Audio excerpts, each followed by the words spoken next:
2023 সালে সেপ্টেম্বরে ব্যাপক উৎসাহের মধ্য দিয়ে চালু করা হয় ঢাকা-নারিতা রুটের ফ্লাইট। তবে যাত্রী সংকট ও বিমানের অভ্যন্তরীণ সমস্যার কারণে ফ্লাইট চালুর কয়েক মাসেই ক্ষতির পরিমাণ দাঁড়ায় প্রায় 166 কোটি টাকা। এরপরেই বন্ধ হয়ে যায় এই রুটের সরাসরি ফ্লাইট।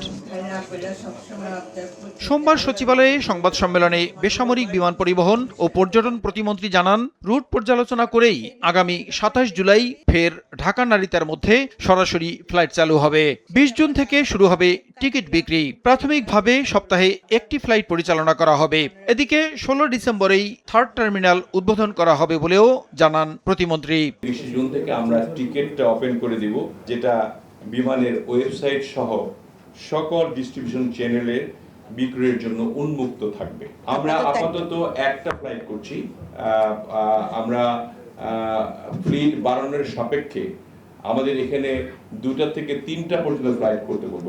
মন্ত্রীর আশা, ঢাকা-নারিতা সরাসরি বিমান চলাচলের মাধ্যমে বাংলাদেশ ও জাপানের মধ্যে বাণিজ্য, শিক্ষা এবং কূটনৈতিক সম্পর্ক আরও শক্তিশালী হবে।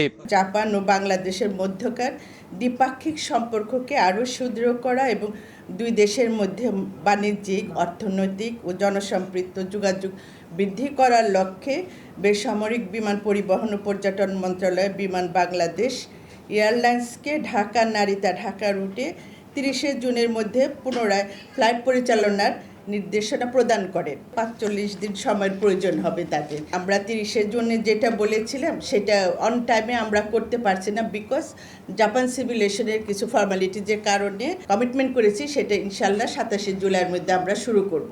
বন্ধ হওয়ার আগের 6 মাসে এই রুটে প্রতি মাসে প্রায় 2 কোটি টাকা লাভ হয়েছে বলে সংবাদ সম্মেলনে জানানো হয়।